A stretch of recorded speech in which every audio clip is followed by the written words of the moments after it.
Tabung ni jorani te kaisa nangpuma koktoma MBB Club nangjak SR Education munggai kaisa songstha surungnai jogrong ni thani B.Ed bo admission khlainani munggai rangnawai toni rekha tabung jorani te kaisa nangpuma koktoma MBB Club nangjak SR Education munggai kaisa songstha surungnai jogrong ni thani B.Ed bo admission khlainani munggai rangnawai toni rekha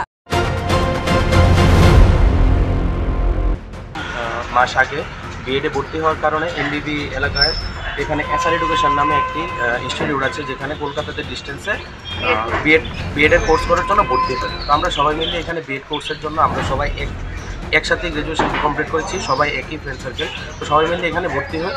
তো এখানে আসার পর এখানে থেকে বলা হয়েছিল যে আমাদের কলকাতাতে বিএডের জন্য ভর্তি করা হবে, তার বিনিময়ে কিছু টাকার প্রয়োজন অ্যাডভান্স দিতে হবে। প্রথম আমরা 10,000 টাকা না 15,000 টাকা, প্রথম আমরা 15,000 টাকা করে দিয়েছি, তারপরে 10,000 টাকা দিয়েছি, তারপর এর জন্য স্কলারশিপের জন্য আরও 5,000 টাকা মতো দিয়েছি। টোটাল 35,000 টাকা দিয়েছি আমরা সবাই মিলে, সব মানে প্রত্যেকটা পার্সন একজন করে সেরে। তো তারপর যখন আমাদের মানে কোনো এডমিশন হচ্ছে না, ফেজের পর ফেজ যাচ্ছে কিন্তু আমাদের কোনো এডমিশন হয়নি, তারপর আমরা এসআর এডুকেশনে এসে বলি যে আমাদের এখানে এখন পর্যন্ত মানে এডমিশন হয়নি।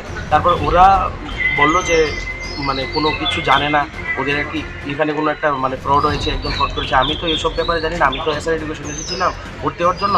তারা এখন মানে বলছে যে ওরা কোনো কিছু জানে না। যদি আমাদের সাথে এরকম হয় তাহলে মানে ইন ফিউচার অনেকগুলি স্টুডেন্টের সাথে এরকম হতে পারে, কারণ আমরা তো এখানে ভর্তি হওয়ার জন্য এসেছিলাম। তারপর দেখি কি এখন মানে এখন কোনো টাকা কোনো কিছু দেওয়া হচ্ছে না, কোনো এডমিশন দেওয়া হচ্ছে না। আমরা প্রথম বলেছিলাম যে আমাদের টাকা লাগবে না, কোনো কিছু লাগবে না, অ্যাটলিস্ট আমাদের এডমিশন করে দিই, তারা ওটাও হবে না।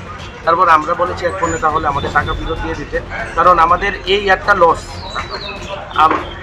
এই একটা লস মানে আর কিন্তু এরকম অনেকজন স্টুডেন্টের সাথে এরকম হতে পারে ইন ফিউচার। তাই আমরা মাননীয় মুখ্যমন্ত্রী এবং শিক্ষামন্ত্রীর কাছে আবেদন করছি যে এই বিষয়টা যাতে ভালো করে উনি দেখেন। এটা হচ্ছে এসআর এডুকেশন যাতে বন্ধ করা হয়, এরকম ফ্রড কিন্তু সবার সাথে প্রতারণা যাতে না হয়, ওরা বিদ্যা ব্যবসা করছে। ওরা কথা বলতে গেলে ওরা বিদ্যা ব্যবসা করছে, আমাদের মতো সাধারণ মানুষ থেকে টাকা নিয়ে ওরা ফ্রড করছে। একবার বলছে আমরা কিছু জানি না, ওরা আমাদের কাছ থেকে টাকা নিয়েছে, আমাদেরকে এডমিশনও করায়নি, আমাদের বদরটাও লস হয়েছে, সব কিছু আমাদের চলে গেছে। এবং ওরা নিজে এখন বলছে ওরা জানে না, ওরা আমাদের টাকা ফেরত দিতে বাধ্য নয়। ওরা কী করবে কি না করবে ওরা আমাদের কিছু বলছে না, পুরো হেল্প করছে না। আমাদের টাকাও নিয়েছে, এমনকি আমাদের বদরটাও লস হয়ে গেছে। আমাদের কি উত্তরটা এখন কোথায় গিয়ে দাঁড়াবে, এটার উত্তর কি তারা দিতে পারবে?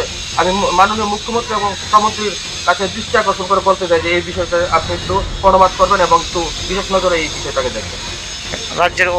রাজ্যের মুখ্যমন্ত্রী